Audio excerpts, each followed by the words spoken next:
ವೀಕ್ಷಕ ನಮಸ್ಕಾರ. ಯುರೋಪಿಯನ್ ದೇಶಗಳ ದ್ವಿಮುಖ ನೀತಿ ಕುರಿತು, ಅದೇ ರೀತಿ ಅಮೆರಿಕದ ಇಬ್ಬಂದಿತನದ ಕುರಿತು ಭಾರತ ಪದೇ ಪದೇ ಅಂತಾರಾಷ್ಟ್ರೀಯ ವೇದಿಕೆಗಳಲ್ಲಿ ಒಂದು ಧ್ವನಿಯನ್ನು ಎತ್ತುತ್ತೆ.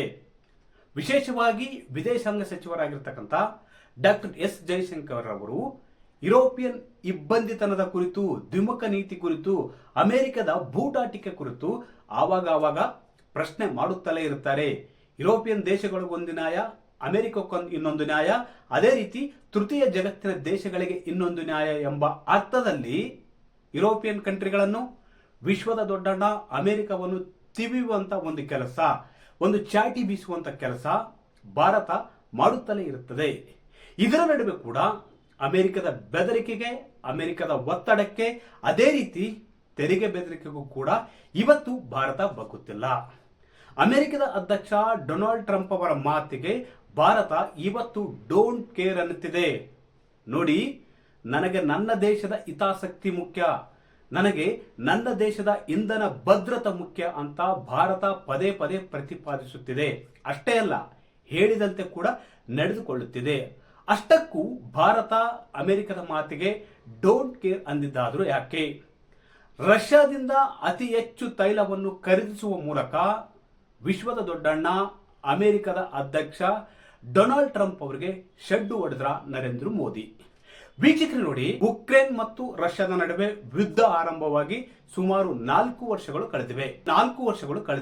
ಈ 4 ವರ್ಷದಲ್ಲಿ ಅಮೆರಿಕ, ಚೀನಾ, ಭಾರತ ಸೇರಿ 5 ರಾಷ್ಟ್ರಗಳಿಗೆ, 5 ಅತಿ ದೊಡ್ಡ ರಾಷ್ಟ್ರಗಳಿಗೆ ನೀವು ಯಾವುದೇ ಕಾರಣಕ್ಕೂ ರಷ್ಯಾದಿಂದ ತೈಲವನ್ನು ಖರೀದಿಸಬಾರದು ಅಂತ ಒತ್ತಡ ಹಾಕ್ತಿತ್ತು, ಬೆದರಿಕೆ ಆಗ್ತಿತ್ತು. ಯಾಕಂದ್ರೆ ರಷ್ಯಾದಿಂದ ನೀವು ತೈಲ ಖರೀದಿಸಿದ್ರೆ ತೈಲದಿಂದ ಬರುವಂತ ಆದಾಯದಿಂದ ಅದು ಉಕ್ರೇನ್ ಮೇಲೆ ಯುದ್ಧ ಮಾಡುವುದಕ್ಕೆ ನಿಲ್ಲುತ್ತೆ.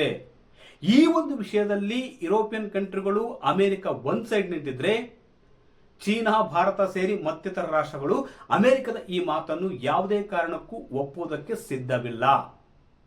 ಇತ್ತೀಚೆಗಷ್ಟೇ ಅಮೆರಿಕ ಭಾರತಕ್ಕೆ ಒಂದು ಬೆದರಿಕೆ ಹಾಕಿತ್ತು. ಅಷ್ಟೇ ಅಲ್ಲ, ಅಲ್ಲಿನ ಸಂಸತ್ನಲ್ಲಿ ಒಂದು ಮಸೂದೆ ಕೂಡ ಮಂಡಿಸಿತ್ತು. ಒಂದು ವೇಳೆ ನೀವು ತೈಲವನ್ನು ರಷ್ಯಾದಿಂದ ಖರೀದಿಸಿದ್ರೆ ನಿಮಗೆ 100% ತೆರಿಗೆಯನ್ನು ಹಾಕ್ತೀವಿ ಎಂಬ ಬೆದರಿಕೆಯನ್ನು ಕೂಡ ಅಮೆರಿಕದ ಅಧ್ಯಕ್ಷ ಡೊನಾಲ್ಡ್ ಟ್ರಂಪ್ ಮತ್ತು ಅಮೆರಿಕದ ನಾಯಕರು ಕೂಡ ಹಾಕಿದ್ರು. ಆದ್ರೆ ಇದ್ಯಾವುದಕ್ಕೂ ಕೂಡ ಭಾರತ ತಲೆ ಕೆಡಿಸಿಕೊಂಡಿಲ್ಲ. ಹೀಗಾಗಿ ಜುಲೈನಲ್ಲಿ ಅತಿ ಹೆಚ್ಚು ತೈಲವನ್ನು ರಷ್ಯಾದಿಂದ ಖರೀದಿಸುವ ಮೂಲಕ ಒಂದು ದಾಖಲೆ ಬರೆದಿದೆ. 2.8 ಮಿಲಿಯನ್ ಬ್ಯಾರಲ್ ಕಚ್ಚಾ ತೈಲವನ್ನು ಖರೀದಿಸುವ ಮೂಲಕ ಅಮೆರಿಕಕ್ಕೆ ಒಂದು ಬಲವಾದ ಹೊಡೆತವನ್ನು ನೀಡಿದೆ ಭಾರತ. ನೋಡಿ, ನಾವು ಯಾರ ಮಾತನ್ನು ಕೇಳುವುದಿಲ್ಲ. ನಮಗೆ ನಮ್ಮ ದೇಶದ ಹಿತಾಸಕ್ತಿ ಮುಖ್ಯ, ನಮಗೆ ನಮ್ಮ ದೇಶದ ಇಂಧನ ಭದ್ರತೆ ಮುಖ್ಯ. ಅಷ್ಟೇ ಅಲ್ಲ, ನಮ್ಮ ದೇಶಕ್ಕೆ ಏನು ಬೇಕು, ನಮ್ಮ ದೇಶಕ್ಕೆ ಬೇಕಾದಂತ ಅಗತ್ಯ ವಸ್ತುವನ್ನು, ಅಗತ್ಯವಾದ ತೈಲವನ್ನು ನಾವು ಯಾವ ದೇಶದಿಂದ ಆದರೂ ಖರೀದಿಸುತ್ತೇವೆ. ಅದಕ್ಕೆ ದೊಡ್ಡ ನಾಯಕನ ಅಪ್ಪಣೆ ಬೇಕಿಲ್ಲ ಎಂಬ ಅರ್ಥದಲ್ಲಿ ಭಾರತ ಮಾತನಾಡುತ್ತಿರುವುದು, ಅದೇ ರೀತಿ ನಡೆದುಕೊಳ್ಳುತ್ತಿರುವುದು ಕೂಡ ಬಹುತೇಕ ಅಮೆರಿಕಕ್ಕೆ ಒಂಥರ ಆತಂಕ ಶುರುವಾದಂತೆ ಕಾಣುತ್ತಿದೆ. ಹಾಗಾದ್ರೆ ಅಮೆರಿಕದ ಮಾತಿಗೆ ಶೆಡ್ಡು ಹೊಡೆದಿದ್ದಾದ್ರೂ ಯಾಕೆ ಭಾರತ? ನೋಡಿ, ಕಳೆದ ಕೆಲವು ತಿಂಗಳ ಹಿಂದ ಅಮೆರಿಕ ಭಾರತ ಮೇಲೆ ತೀವ್ರತರವಾದ ಒಂದು ಒತ್ತಡ ಹೇರಿತ್ತು, ಬೆದರಿಕೆ ಹಾಕಿತ್ತು. ನೀವು ಯಾವುದೇ ಕಾರಣಕ್ಕೂ ರಷ್ಯಾದಿಂದ ತೈಲವನ್ನು ಆಮದು ಮಾಡಿಕೊಳ್ಳಬಾರದು ಅಂತ. ಪರಿಣಾಮ ಭಾರತ ಒಂದಷ್ಟು ಮಟ್ಟಿಗೆ ಕಡಿಮೆಯನ್ನು ಕೂಡ ಮಾಡಿತ್ತು ಆಮದಿನಲ್ಲಿ. ಆದ್ರೆ ಇದೀಗ ಭಾರತ ಮತ್ತು ಶೆಡ್ಡು ಹೊಡೆದು ಕುಳಿತಿದೆ.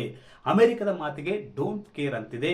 ಜುಲೈ ತಿಂಗಳಿನಲ್ಲೇ 2.8 ಮಿಲಿಯನ್ ಬ್ಯಾರಲ್ ಕಚ್ಚಾ ತೈಲವನ್ನು ಖರೀದಿಸುವ ಮೂಲಕ ಜುಲೈ ತಿಂಗಳಿನಲ್ಲಿ ಒಂದು ದಾಖಲೆ ಬರೆದಿದೆ.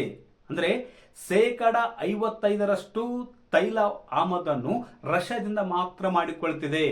ಅಮೆರಿಕದ ಮಾತಿಗೆ ಯಾವುದೇ ಕಾರಣಕ್ಕೂ ಕೇರ್ ಮಾಡ್ತಿಲ್ಲ, ನಿಮ್ಮ ಬೆದರಿಕೆ ನಾವು ಬಗ್ಗುವುದಿಲ್ಲ ಅಂತ ಪರೋಕ್ಷವಾಗಿ, ನೇರವಾಗಿ ಕೂಡ ಹೇಳ್ತಿದೆ. ಈ ಸಂಖ್ಯೆ ಇದೆಯಲ್ಲ, $2.8 ಮಿಲಿಯನ್ ಕಚ್ಚಾ ತೈಲ ಏನಿದೆಯಲ್ಲ, ಈ ಸಂಖ್ಯೆನೇ ಹೇಳ್ತಿದೆ ಅಮೆರಿಕದ ಮಾತಿಗೆ ನಾವು ಇನ್ನು ಮುಂದೆ ಬಗ್ಗಲ್ಲ. ಹಾಗಾದ್ರೆ ಇಂಥದ್ದೊಂದು ಹಾದಿ ತುಳಿದಿದ್ದಾದ್ರೂ ಯಾಕೆ? ವೀಕ್ಷಕರು ನೋಡಿ, ಮೊದಲನೇದಾಗಿ ನಾವು ಸ್ವತಂತ್ರವಾದ ವಿದೇಶಾಂಗ ನೀತಿಯನ್ನು ಹೊಂದಿದೆ ಭಾರತ. ನಾವು ಯಾವ ದೇಶಗಳ ಜೊತೆಗೆ ವ್ಯಾಪಾರ ಮಾಡಬಹುದು, ಒಪ್ಪಂದ ಮಾಡಿಕೊಳ್ಬಹುದು. ಯಾವ ದೇಶಗಳಿಂದಾದ್ರೂ ಕೂಡ ನಾವು ವಾಣಿಜ್ಯ ವ್ಯಾಪಾರ ಮಾಡಬಹುದು, ಅಲ್ಲಿಂದ ಏನಾದರೂ ತರಿಸ್ಕೊಳ್ಬಹುದು, ನಾವು ಕೂಡ ಕಳಿಸಬಹುದು. ಆದ್ರೆ ಇದಕ್ಕೆ ದೊಡ್ಡ ನಾಯಕನ ಅಪ್ಪಣೆ ಬೇಕಿಲ್ಲ. ಎಂಬುದು ಸ್ಪಷ್ಟ. ಅಂದ್ರೆ ನಾವು ಸ್ವತಂತ್ರವಾದ ವಿದೇಶಾಂಗ ನೀತಿಯನ್ನು ಹೊಂದಿದ್ದೇವೆ. ಯಾವ ದೇಶದಿಂದಾದ್ರೂ ಕೂಡ ತೈಲವನ್ನು ತರಿಸಿಕೊಳ್ತೀವಿ. ಅಂದ್ರೆ ನಮ್ಮ ದೇಶಕ್ಕೆ ಅಗತ್ಯವೇನಿದೆ, ನಮ್ಮ ರಾಷ್ಟ್ರದ ಹಿತಾಸಕ್ತಿಗೆ ಅಗತ್ಯವಾದಂತ ವಸ್ತು ತೈಲ ಇರ್ಬೋದು, ಅದು ಇನ್ನಿತರ ವಸ್ತುಗಳಿರ್ಬೋದು.